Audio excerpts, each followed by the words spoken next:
ಕ್ಷಮಿಸು ಕಾವೇರಿ ರಿಪಬ್ಲಿಕ್ ಕನ್ನಡದ ಮತ್ತೊಂದು ಮಹಾ ಅಭಿಯಾನ.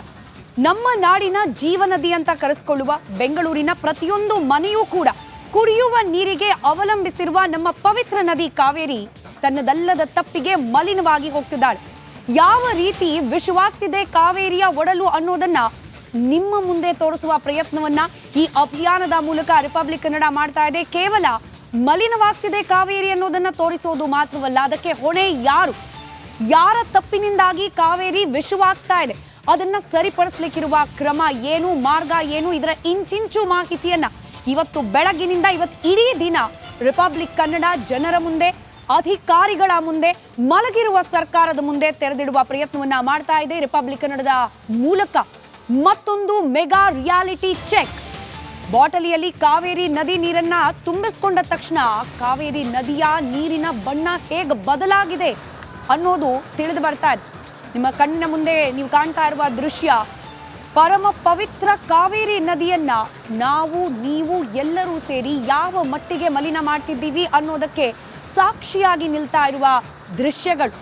ತಾನು ಹುಟ್ಟುವ ನೆಲದಲ್ಲೇ, ತನ್ನ ತವರಲ್ಲೇ ಕಾವೇರಿ ಯಾವ ರೀತಿಯಾಗಿ ಮಲಿನವಾಗ್ತಾ ಇದ್ದಾಳೆ, ಕಾವೇರಿಯ ಒಡಲಿಗೆ ಯಾವ ರೀತಿಯಾಗಿ ತರಹೇವಾರಿಯಾದ ತ್ಯಾಜ್ಯ ಸೇರ್ಪಡೆ ಆಗ್ತಿದೆ ಅನ್ನೋದನ್ನ ಸಾಕ್ಷೀಕರಿಸ್ತಾ ಇರುವ ದೃಶ್ಯಗಳನ್ನ ನೀವು ಗಮನಿಸ್ತಾ ಇದ್ದೀರಿ.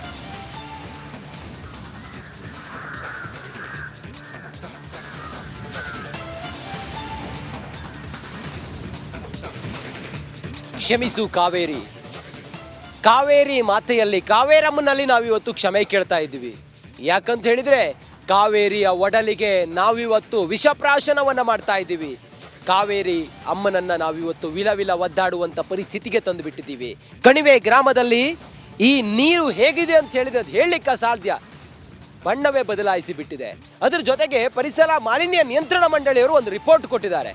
ಕಾವೇರಿ ನೀರು ಕುಡಿಲಿಕ್ಕೆ ಯೋಗ್ಯ ಇದೆಯಾ, ಕಾವೇರಿ ನೀರಿನಲ್ಲಿ ಬೆರೆತಿರುವಂಥ ಅಂಶಗಳು ಯಾವುದು ಅನ್ನೋದು ABCD ಶ್ರೇಣಿಯಲ್ಲಿ ಅವರು ರಿಪೋರ್ಟನ್ನು ಕೊಟ್ಟಿದ್ದಾರೆ.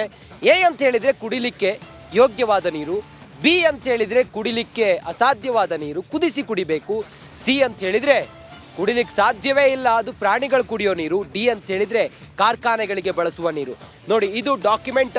ಕಾವೇರಿ ಕುಡಿಲಿಕ್ಕೆ ಯೋಗ್ಯ ಇಲ್ಲ ಅನ್ನೋದು ನಾವು ಹೇಳ್ತಾ ಇಲ್ಲ, ಪರಿಸರ ಮಾಲಿನ್ಯ ನಿಯಂತ್ರಣ ಮಂಡಳಿಯವರು, ಪೊಲ್ಯೂಷನ್ ಬೋರ್ಡ್ ಅವರು ನೀಡಿರುವಂಥ ರಿಪೋರ್ಟ್ನಲ್ಲಿ ಇದು ಸಾಬೀತಾಗಿದೆ. ನಾನೀಗ ಕಾವೇರಿ ಈ ಕಣಿವೆ ಗ್ರಾಮದಲ್ಲಿ ಹರಿಯುವ ಈ ಕಾವೇರಿ ನೀರಿದೆಯಲ್ಲ, ತಲಕಾವೇರಿಯಲ್ಲಿ ಈ ಕಾವೇರಿ ನೀರಿಗೋಸ್ಕರ ಹಾಹಾಕಾರ ಇದೆಯಲ್ಲ, ಆ ಕಾವೇರಿ ನೀರಿನ ರಿಯಾಲಿಟಿ ಚೆಕ್ ನಡೆಸ್ತೀನಿ ನೋಡಿ. ಇದನ್ನು ನೀವೇ ನಿರ್ಧಾರ ಮಾಡಿ ಇದು ಕುಡಿಲಿಕ್ಕೆ ಸಾಧ್ಯ ಇದೆಯಾ ಅಂತೇಳಿ. ಈ ಅರಶಿನ ಬಣ್ಣದ ನೀರನ್ನು ಕುಡಿಲಿಕ್ಕೆ ಸಾಧ್ಯ ಇದೆಯಾ? ಈ ನೀರಿಗೋಸ್ಕರ, ಈ ಕಾವೇರಿ ನೀರಿಗೋಸ್ಕರ, ಇದರ ಪಾಲಿಗೋಸ್ಕರ ನಾವು ಅಂತಾರಾಜ್ಯ ಹೋರಾಟವನ್ನು ಮಾಡ್ತೀವಿ. ಸುಪ್ರೀಂ ಕೋರ್ಟ್ನಲ್ಲೂ ಕೂಡ ಇದರ ಒಂದಿಷ್ಟು ಹೋರಾಟ, ವಾದ ಪ್ರತಿವಾದ ಎಲ್ಲ ನಡೀತಾ ಇದೆ. ಪ್ರತಿ ತಿಂಗಳು ಕೂಡ ನಾವು ಈ ರಾಜ್ಯಕ್ಕೆ ಇಷ್ಟು, ಈ ರಾಜ್ಯಕ್ಕೆ ಇಷ್ಟು ಅಂತೇಳಿ ಈ ನೀರನ್ನು ಹರಿಬಿಡ್ತಾ ಇದ್ದೀವಿ. ಆದರೆ ಕಾವೇರಿಯ ತವರಲ್ಲಿ ಕಾವೇರಿ ಇವತ್ತು ಮಲಿನ ಆಗಿರೋದು ನಮ್ಮಿಂದಾನೆ. ಹಾಗಾದರೆ ಏನಾಗಿದೆ, ಏನು ಆಗಬೇಕಾಗಿದೆ? ನಮ್ಮ ಜೊತೆಯಲ್ಲಿ ಅದ್ರ ಕುರಿತಾಗಿ ಮಾತಾಡೋದಕ್ಕೆ ತಜ್ಞರು, ಜೊತೆಗೆ ಕಾವೇರಿ ಸ್ವಚ್ಛತಾ ಸಮಿತಿಯ ರಾಜ್ಯಾಧ್ಯಕ್ಷರು ಚಂದ್ರಮೋಹನ್ ಸರ್ ಇದ್ದಾರೆ. ನಮಸ್ಕಾರ ಚಂದ್ರಮೋಹನ್ ಸರ್. ಕರುನಾಡಿನ ಜೀವನದಿ, ನಮ್ಮ ಹೆಮ್ಮೆಯ ಕೊಡಗಿನ ಆ ಬದುಕಿನ ನದಿ ಕಾವೇರಮ್ಮ ಇವತ್ತು ಈ ರೀತಿ ಕಲುಷಿತ ಆಗಿರುವಾಗ, ಈ ರೀತಿ ಅವಳನ್ನು ನಾವೆಲ್ಲರೂ ಕೂಡ ಅತ್ಯಾಚಾರ ಮಾಡಿದ ರೀತಿಯಲ್ಲಿ ಕಾಣಿಸ್ತಾ ಇದೆ ನದಿ ನೀರು. ತಮಗೆಷ್ಟು ಬೇಸರ ಆಗ್ತಿದೆ ಸರ್? ನಮಸ್ಕಾರ ಸರ್. ರಿಪಬ್ಲಿಕ್ ಕನ್ನಡ ಟಿವಿಗೆ ನಿಜವಾಗಿಯೂ ಧನ್ಯವಾದಗಳು. ಯಾಕೆಂದರೆ ಇವತ್ತು ಆ ಕಾವೇರಿ ಕೂಗು ಸಂಪೂರ್ಣ ಕ್ಷೀಣಗೊಂಡಿತ್ತು. ಆ ಕೂಗು ಇವತ್ತು ನಮ್ಮ ಕೊಡಗು ಜಿಲ್ಲೆಯ ಗಡಿ ದಾಟಿ, ಮೂಲ ಕಾವೇರಿಯಿಂದ ದಾಟಿ ಅದು ರಾಜ್ಯದ ದೊರೆಗಳಿಗೆ ಹೋಗುತ್ತೆ ಅಂದರೆ ತುಂಬ ಸಂತೋಷದ ವಿಷಯ. ನಮ್ಮ ಹೋರಾಟಕ್ಕೆ ಕೂಡ ಎಲ್ಲೋ ಒಂದು ಭಾಗ ಬೆಂಬಲ ಸಿಕ್ಕಿದಂಗೆ ಕಾಣ್ತದೆ. ಇವತ್ತು ಯಾವ ರೀತಿ ಕಾವೇರಿ ಕಲುಷಿತ ಆಗ್ತಾ ಇದೆ ಅಂದರೆ, ಮೂಲ ಕಾವೇರಿ, ತಲಕಾವೇರಿಯಲ್ಲಿ ನಾವು ತೀರ್ಥ ಅಂತ ಬಳಸ್ತೀವಿ, ಅಲ್ಲಿ ಕೂಡ ನಾವು ಗುಣಮಟ್ಟ ನೋಡ್ತಾ ಇಲ್ಲ. ಕೆಳಗೆ ಬಂದಾಗೆ ಈ ಬಾಟಲ್ ನೀರು ಬಳಸುವಂಥ ಪರಿಸ್ಥಿತಿ. ತಾವಾಗಲೇ ಹೇಳ್ದಂಗೆ ಬಾಟಲ್ ನೀರು ಬಳಸಬೇಕು. ನದಿಯಲ್ಲಿ ಪ್ರಕೃತಿದತ್ತವಾಗಿ ಬರುವ ನೀರನ್ನು ಬಳಸದೆ ನಾವು 100-200 ದುಡ್ಡು ಕೊಟ್ಟುಬಿಟ್ಟು ಬಳಸುವಂಥ ಪರಿಸ್ಥಿತಿ ಬಂದಿದೆ. ನಾವು ಯಾವಾಗಲೂ ಜನರಿಗೆ ಒಂದು ಅರಿವು ಕೊಡ್ತಾ ಇದ್ದೀವಿ, ನದಿ ಅಂದರೆ ನಮ್ಮ ತಾಯಿ ಥರ ನದಿ ನೋಡ್ಕೊಳ್ಳಿ, ಒಂದು ಜಾಗೃತಿ ಮೂಡಿಸ್ತಾ ಇದ್ದೀವಿ. ಅದು ಕಳೆದ 15 ವರ್ಷದಿಂದ ನಿರಂತರವಾಗಿ ನಡೆದಿದೆ. ನಮ್ಮ ಬೊಗಸೆ ಕೈಯಲ್ಲಿ ನಾವು ನದಿ ನೀರನ್ನ ಬಳಸ್ತಿದ್ದೆವು ಇತ್ತು. ಇವತ್ತು ವೇಗದ ಅಭಿವೃದ್ಧಿ ಅನ್ಸೈಂಟಿಫಿಕ್, ಅವೈಜ್ಞಾನಿಕವಾಗಿದೆ. ಆ ಮೂಲಕ ನೋಡಿದಾಗ ಇವತ್ತೇನಾಗ್ತದೆ, ಕಾವೇರಿ ಆ ಕೂಗು ಯಾರಿಗೂ ಕೇಳ್ತಾ ಇಲ್ಲ. ಕಾವೇರಿ ಪಾಲಿಗಾಗಿ ಮಾತ್ರ ಹೋರಾಟ ನಡೀತಾ ಇದೆ. ದಕ್ಷಿಣ ಭಾರತದಲ್ಲಿ ರಾಜ್ಯಗಳು ನಮ್ಮ ಪಾಲಿಸ್ತು ನಮ್ಮ ಪಾಲಿಸ್ತು, ಇವತ್ತು ನದಿ ಸಂರಕ್ಷಣೆ ಬಗ್ಗೆ ಯಾರೂ ಕೇಳ್ತಾ ಇಲ್ಲ. ಆ ನಿಟ್ಟಿನಲ್ಲಿ ನಾವು ಒಂದು ಆ್ಯಕ್ಷನ್ ಪ್ಲ್ಯಾನ್ ಸ್ಥಳೀಯ ಜಿಲ್ಲಾಡಳಿತ, ಸ್ಥಳೀಯ ಆಡಳಿತಗಳು ಮತ್ತು ಉಸ್ತುವಾರಿ ಸಚಿವರು, ಲೆಕ್ಕಕ್ಕಿಲ್ಲದಷ್ಟು ಉಸ್ತುವಾರಿ ಸಚಿವರು ಮತ್ತು ರಾಜ್ಯದ ದೊರೆಗಳಿಗೆಲ್ಲ ಕೊಟ್ಟಿದ್ದೀವಿ, ಕೇಂದ್ರ ಸರ್ಕಾರಕ್ಕೆ ಕೊಟ್ಟಿದ್ದೀವಿ. ವಿಶೇಷ ಅಂದರೆ ನದಿಯ ತಟದನ್ನ ಕಾಪಾಡಬೇಕು. ಆ ಮೂಲಕ ಇಲ್ಲಿ ನೋಡಿ, ಸ್ಮಶಾನಕ್ಕೆ ಇವತ್ತು ಕಾವಲು ಕಾಯಲಿಕ್ಕೆ ಜನ ಇದ್ದಾರೆ, ಅದು ನದಿ ಕಾಯಲಿಕ್ಕೆ ಯಾರೂ ಇಲ್ಲ.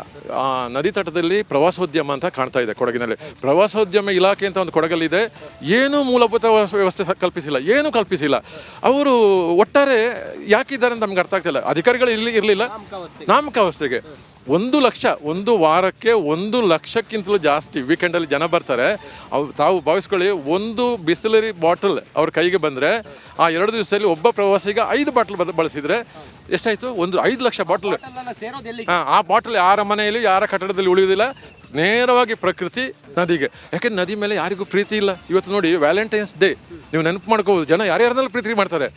ಪ್ರಕೃತಿನ ಮಾಡ್ತಾ ಇಲ್ಲ, ನದಿನ ಮಾಡ್ತಾ ಇಲ್ಲ. ಎಂಥ ದುಃಖಕರ. ಪ್ರೀತಿ ಮಾಡಿದ್ರೆ ಏನ್ ಸಿಗುತ್ತೆ ಅಂತ ಇವರಿಗೆ. ಮಕ್ಕಳು ಐ ಲವ್ ಕಾವೇರಿ ಅಂತ ಹೇಳ್ಕೊಂಡು ಇವತ್ತೊಂದು ಕಾರ್ಯಕ್ರಮಕ್ಕೆ ಬರ್ತಾರೆ. ನನಗೆ ಎಷ್ಟು ಇಷ್ಟ ಆಗ್ತಾ ಇದೆ ಅಂದರೆ, ಪದವಿ ಮಕ್ಕಳು ಅವ್ರಿಗೆ ಆ ಸಂದೇಶ ಕೊಡೋ ಕೆಲಸ ನಾವು ಮಾಡ್ತಾ ಇದ್ದೀವಿ, ನಿರಂತರ ಆಗ್ತಾ ಇದೆ. ಒಟ್ಟಾರೆ ನಾನು ಹೇಳೋದು, ರಾಜ್ಯದ ದೊರೆಗಳು ಈ ಬಗ್ಗೆ ಗಮನ ಹರಿಸಬೇಕು. ಅವರು ಬಂದಾಗ ಮಾತ್ರ ಮಾತಾಡೋದು. ಇವತ್ತು ಕಾವೇರಿಯ ಕೂಗು ಕ್ಷೀಣಿಸ್ತಿದೆ, ಬತ್ತಿ ಹೋಗಿದೆ. ಭರವಸೆಗಳು ಮಾತ್ರ ಮಹಾಪೂರವಾಗಿ ಬರ್ತದೆ. ಅಂದರೆ ಒಂಥರ ಪ್ರವಾಹದ ರೀತಿ, ನಾವು ಅದು ಮಾಡ್ತೇವೆ, ಈ ಪ್ರಾಜೆಕ್ಟ್ ಮಾಡ್ತೇವೆ. ಕಾವೇರಿ ಹೆಸರಲ್ಲಿ ರಾಜಕಾರಣ. ಸರ್ಕಾರಗಳು ಆಗ್ಬೋದು, ಆದರೆ ಕಾವೇರಿ ಬದಲಾಗಬಾರ್ದು. ಕಾವೇರಿ ಏನಂದ್ರೆ ಅದೇ ಸ್ಥಿತಿಲಿದೆ. ಹಂಗಾಗಿ ಯಾವ ಸರ್ಕಾರ ಬಂದ್ರೂ ಇವತ್ತು ಕಾವೇರಿಯ ಸ್ಥಿತಿ ದಯನೀಯ ಆಗಿದೆ. ಅದರಿಂದ ಯಾರಿಗೆ ಇಫೆಕ್ಟ್ ಹೇಳಿ? ನಾಳೆ ಕಾವೇರಿ ಈ ರೀತಿ ಮುಂದುವರೆದಲ್ಲಿ ದಕ್ಷಿಣ ಭಾರತದ ಇಡೀ ಜನತೆ ಅದರಲ್ಲಿ ಬವಣೆಗೊಳಗಾಗ್ತಾರೆ. ಯಾಕೆ ಗೊತ್ತಾ? ಯಾವುದೇ ಫ್ಯಾಕ್ಟ್ರಿಗೆ ನೀರು ಇರೋದಿಲ್ಲ, ಏನೂ ಇರೋದಿಲ್ಲ. ಈ ಸಮಸ್ಯೆನ ಸರ್ಕಾರ ಈಗಲೇ ಕೈಗೆತ್ತಿಕೋಬೇಕು. ಗಂಗಾ ನದಿಗೆ ಯಾವ ರೀತಿ ನಮಾಮಿ, ಅದೇ ರೀತಿ ನಮಾಮಿ ಕಾವೇರಿ ಕೂಡ ಆಗಬೇಕು. ಅದು ನಮ್ಮ ಆಗ್ರಹ ಸರ್. ಖಂಡಿತ. ನಮಾಮಿ ಗಂಗೆ ಅಂತೇಳಿ ಗಂಗೆಯನ್ನು ನೀವು ಶುದ್ಧಿ ಮಾಡಿದ್ರಲ್ಲ, ಅದೇ ರೀತಿ ನಮಾಮಿ ಕಾವೇರಿ ಆಗಬೇಕು ಅನ್ನೋದು ಇಲ್ಲಿನ ಜನರ ಆಗ್ರಹ ಆಗಿದೆ ಮತ್ತು ತಜ್ಞರ ಆಗ್ರಹ ಆಗಿದೆ. ಒಟ್ಟಾರೆ ಈ ಕಾವೇರಿಯ ಒಡಲನ್ನು ಕಲುಷಿತ ಮಾಡುತ್ತಿರುವಂಥ ಜಿಲ್ಲಾಡಳಿತ, ಇಲ್ಲಿನ ಜನರು ನಮ್ಮದೇ ತಪ್ಪಿನಿಂದಾಗಿ ಇವತ್ತು ಕಾವೇರಿ ವಿಲ ವಿಲ ಅಂಥೇಳಿ ಒದ್ದಾಡ್ತಾ ಇರೋದು. ಎಲ್ಲೆಲ್ಲಿ ಕಾವೇರಿಯ ಒಡಲನ್ನು ನೀವು ಎಷ್ಟೆಷ್ಟು ಹಾಳು ಗೆಡವಿದ್ದೀರಿ, ಇದೆಲ್ಲದರ ಇಂಚಿಂಚು ಮಾಹಿತಿಯನ್ನು, ಗ್ರೌಂಡ್ ರಿಪೋರ್ಟನ್ನು ರಿಪಬ್ಲಿಕ್ ಕನ್ನಡ ನಿಮ್ಮ ಮುಂದೆ ನೀಡುತ್ತೆ. ನಾವು ರಾಜಿ ಆಗೋದಿಲ್ಲ. ನೀವು ರಾಜಕಾರಣ ಮಾಡಿ, ನಿಮ್ಮ ಅಧಿಕಾರ, ನಿಮ್ಮ ದರ್ಪ ಏನೇ ಇದ್ರೂ ಕೂಡ ರಿಪಬ್ಲಿಕ್ ಕನ್ನಡ ಇದಕ್ಕೊಂದು ತಾರ್ಕಿಕ ಅಂತ್ಯಕ್ಕೆ ತೆಗೆದುಕೊಂಡು ಹೋಗೋವರೆಗೂ ಕೂಡ ಬಿಡೋದಿಲ್ಲ. ಕ್ಯಾಮ್ರಾ ಪರ್ಸನ್ ಕೃಷ್ಣ ಜೊತೆ ನಾನು ರಂಜಿತ್ ಶಿರಿಯಾರ್, ರಿಪಬ್ಲಿಕ್ ಕನ್ನಡ, ಕೊಡಗು. ನೋಡಿ, ಇವತ್ತು ಕಾವೇರಿ ಕ್ಷಮಿಸು ಅನ್ನುವ ಅಭಿಯಾನವನ್ನು ನಿಮ್ಮ ರಿಪಬ್ಲಿಕ್ ಕನ್ನಡ ಕೈಗೆತ್ತಿಕೊಂಡಿದೆ. ಇದು ನಮ್ಮ ಜವಾಬ್ದಾರಿ. ಅದೇ ರೀತಿಯಾಗಿ ಪ್ರತಿಯೊಬ್ಬ ಕನ್ನಡಿಗರ ಜವಾಬ್ದಾರಿ ಕೂಡ ಇದೆ. ಕಾವೇರಿಯನ್ನು ರಕ್ಷಣೆ ಮಾಡಬೇಕಾದಂಥ ಕೆಲಸ ನಮ್ಮ ಮೇಲಿದೆ. ನಾವೆಲ್ಲರೂ ಸೇರ್ಕೊಂಡು ಮಾಡಲೇಬೇಕಾದಂಥ ಪರಿಸ್ಥಿತಿ ಬಂದಿದೆ. ನಿಮಗೆ ಗೊತ್ತಿಲ್ಲ ಅಲ್ಲಿ ಎಲ್ಲ ಏನೆಲ್ಲ ಆಗ್ತಾ ಇದೆ ಅಂತೇಳಿ.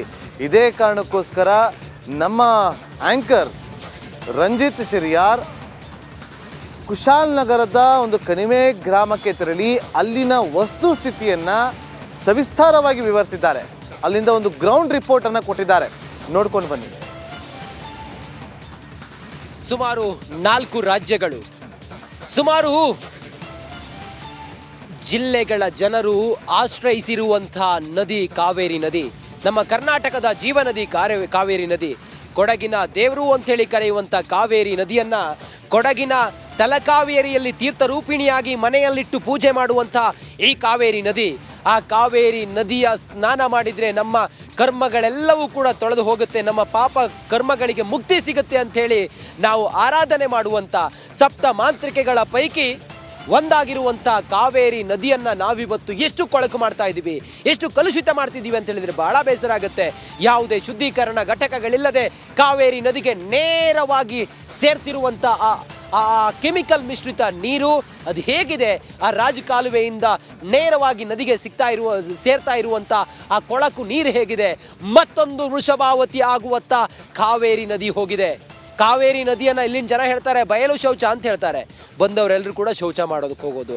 ಆ ರೀತಿಯ ಒಂದು ದಯಾನೀಯ ಸ್ಥಿತಿ ನಮ್ಮ ಕಾವೇರಮ್ಮನಿಗೆ ಬಂದಿದೆ ಅಂತ ಹೇಳಿದರೆ ನಾಚಿಕೆ ಆಗಬೇಕು. ನಮಗೆ ನಾಚಿಕೆ ಆಗಬೇಕು, ಇಲ್ಲಿನ ಉಸ್ತುವಾರಿ ಸಚಿವರಿಗೆ ನಾಚಿಕೆ ಆಗಬೇಕು, ಜಿಲ್ಲಾಡಳಿತಕ್ಕೆ ನಾಚಿಕೆ ಆಗಬೇಕು, ಇಲ್ಲಿನ ಶಾಸಕರಿಗೆ. ಬನ್ನಿ ನನ್ನ ಜೊತೆ, ನಾನು ತೋರಿಸ್ತೀನಿ ಈ ರಾಜಕಾಲುವೆಯ ಆ ಕಡು ಕಪ್ಪು ಬಣ್ಣದ ನೀರಿದೆಯಲ್ಲ, ಈ ನೀರು ರಾಜಕಾಲುವೆಯ ನೀರು ಹರಿದು ಹೋಗೋದು ಕಾವೇರಮ್ಮನ ಒಡಲಿಗೆ.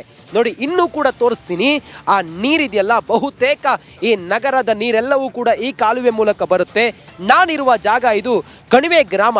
ಕಣಿವೆ ಗ್ರಾಮದಲ್ಲಿ ಕಾವೇರಮ್ಮನ ಒಡಲನ್ನು ಕಲುಷಿತ ಮಾಡುತ್ತಿರುವಂಥ ನಮ್ಮ ಬುದ್ಧಿಗೆ ಸ್ವಲ್ಪನಾದರೂ ಕೂಡ ಅರಿವಿದೆಯಾ ಅನ್ನೋದನ್ನು ಯೋಚನೆ ಮಾಡಬೇಕು. ನೋಡಿ, ಆ ನೀರು ಹೇಗಿದೆ ಅನ್ನೋದನ್ನು ನೀವು ಗಮನಿಸಿ.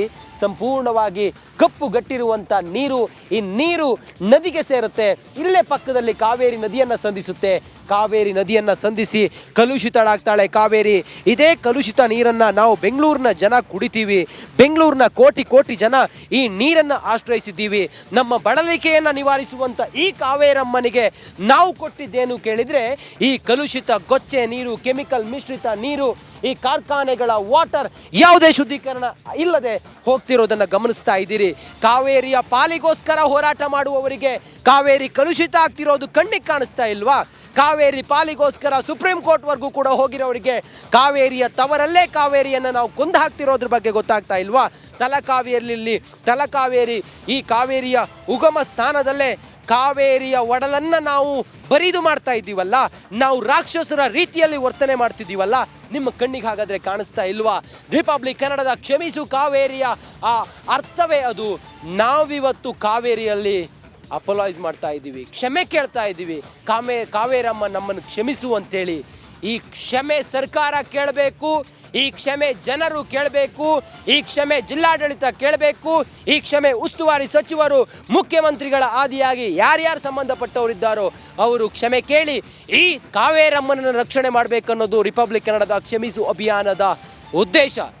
ಕ್ಯಾಮ್ರಾ ಪರ್ಸನ್ ದಿವಾಕರ್ ಜೊತೆ ನಾನು ರಂಜಿತ್ ಶಿರಿಯಾರ್, ರಿಪಬ್ಲಿಕ್ ಕನ್ನಡ, ಕೊಡಗು.